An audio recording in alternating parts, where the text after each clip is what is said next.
I'm back to actually show you some different flies to start off spring fly fishing with.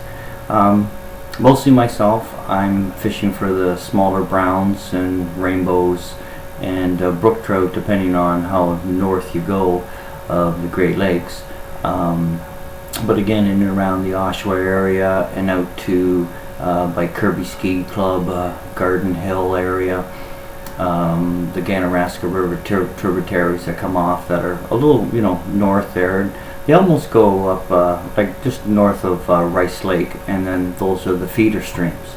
And those feeder streams are what I choose to fish. I'm not into the big, huge monsters that are coming out of the lake. But these same techniques, no matter what type of fish, how big the fish is, it's not making a difference. It's the food that's available in the area, basically. So starting off with early season and that, I particularly like the gnat is basically the first bug that starts to come out of the water. And a basic gnat, which I'll bring in here as close as I can for you. It's just like just a little furry little guy. Depending on, usually they're small size as far as hook size. We're going down to about an 18 or up to an 18 and or down, whatever you want to say it. And that's basically about it. And that little gnat, the thing about fishing, people always, it should be down on the bottom or in the middle or on the top or whatever. But natural, that's what you got to think. It's like when you take that bug and it wasn't attached to anything and you threw it into the water, what's going to happen to it? And so its size ratio and the weight ratio, the hook is obviously going to weigh way more than that bug ever did. So you talk about staying on top or just under, and that's basically what happens, is that it only goes under about an inch or two. So it doesn't have the weight to get down the bottom, and you really don't want to get to the bottom, because once it hits the bottom, it just becomes debris in a sense. It's not becoming something that when the fish who is sitting on the bottom is looking up basically and watching side to side, and they see this little thing float by, this little black sort of fuzzy thing, and they've eaten enough of them, they know exactly what it is, and they're going to hit it. It's simple as that. You can go a little bigger sizes as well. You get into, if you see the two different here, I have one with a much longer back tail, getting into sort of like a stonefly nymph, but you can see how the top, the pattern here and how the pattern here matches, but just with a little more body and length and a little more bulk. And bigger fish eat bigger food. It's that simple, but they will also eat a lot of small food. So when we're talking about these little gnats, and we're talking about the tiniest little things possible. And when it comes to line, my leaders that I use are usually a 5X. And with that 5X, basically it's giving me a 9 foot. I like 9 foot over 7 foot. I just like that extra fine. Getting down to this is 4 pound. So I'm down to 4 pound, but I still got some good strength up top when tying to my floating line or my sinking line. It depends, again, where you're fishing and how deep the creek is. Understanding that depth is very, very important too. But I'll get into that a little later.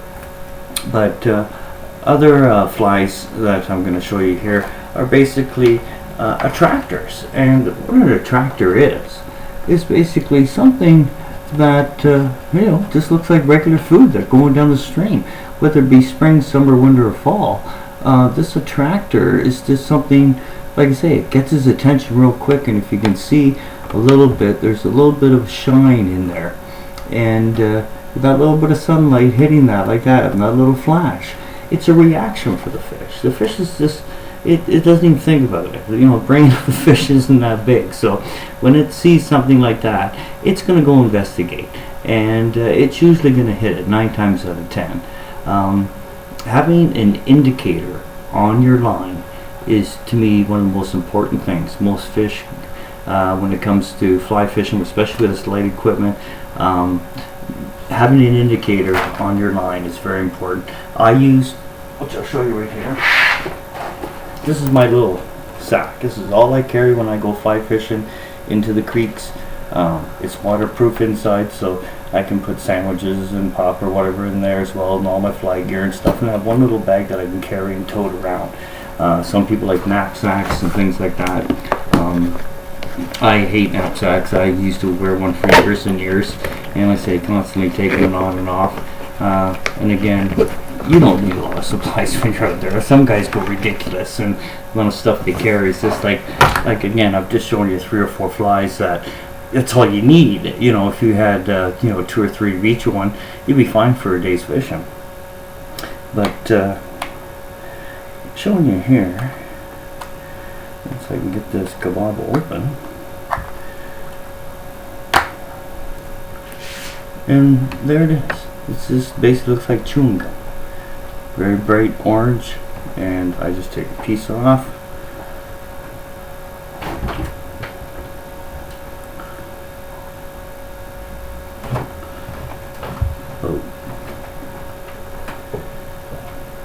Really big here,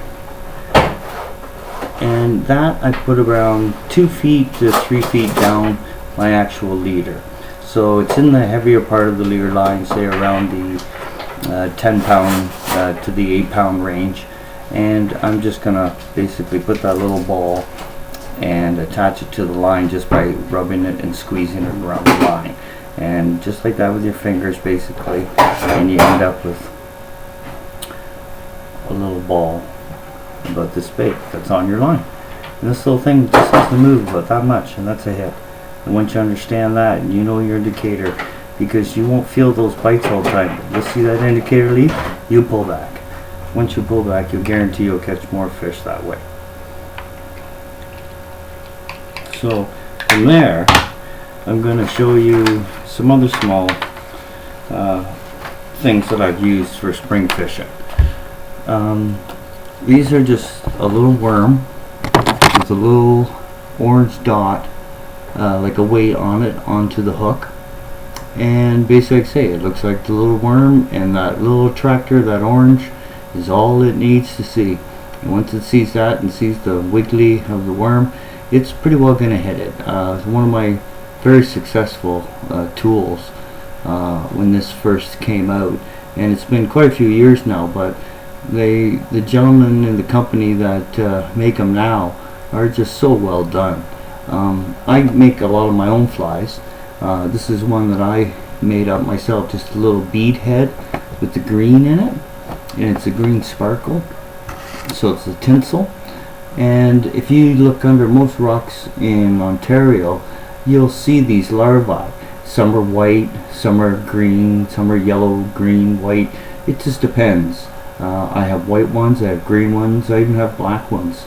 But that tinsel shine, it's hard to get here perfectly, but it definitely makes a big difference. They see that little flash go by and they think it's a bug and they're interested in it, and away they go. So with just dealing with the basics at the first of the year, because again, you don't need to bring a lot of stuff with you. You don't need 100 different flies. There's only so many hatches per year. There's only so many types of bugs that do hatch, and matching them. I've seen guys go like, well, I shouldn't say that, because I carry around about 200 flies with me all the time, and those 200 flies basically, like say, ranging into all types of different chronoments and leeches and different type of bee heads and attractors too. I love attractors. They don't look like anything. They're not really representing anything, but it's an attractor, and they see that thing, and it may not look like, it looks like food to them. There's no doubt about it, because that's why they're hitting it. And that curiosity of seeing that makes a huge difference. Same as in my dry flies that I take out. Like I say, different colors, like say when the watercolor changes, you have to change with that too. A little bright orange, as you can see in some, and some with a little bit of red and green. That cuts through the water clarity, and they can see it. They're not smelling this stuff. It's like there's no odor to it, so it's not like I know guys that put some stuff like that on it, but let's get real, let's get natural, because that stuff, this is a bunch of crap. Fish aren't attractive. Fish scent, when it comes to that, isn't what you think it is. A bug's a bug. Bug doesn't have a lot of smell. You can smell a handful of ants, basically, or whatever, and you're not going to get much of a smell off of them. So some of these attractors, as they call them, sprays and dubs and rubs and all that stuff, to me, I think it hurts. I don't think it actually works. I'm one of those guys, I'll debate it all day long. I'll go fishing with you. Call me up, whatever the case is, and we'll go with, you can stink your stuff up with garlic or pepper, I don't care what it is or whatever, but it's not making a difference in a stream or a river, trust me. In a lake, that could be a different story. But in creeks and streams, the flow of the water and the scent movement, it just doesn't exist in that way. But anyways, so I'll let you ponder this for a bit, and I'll be back with another episode of just some basic tools that you should have with you all the time, and just try and give you a little bit more knowledge of what's really going on out there in fishing these different rivers and creeks. And my next segment will be on Pacific rivers and Pacific creeks, and what works not just for me but for a lot of people. And we are talking fly fishing here. I'm not talking rod and reel. There's from spinners and all that stuff or whatever, they work great too, there's no doubt about it. This is strictly fly fishing.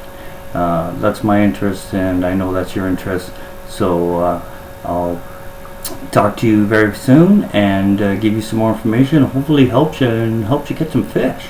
And remember, have a good one, and fish on.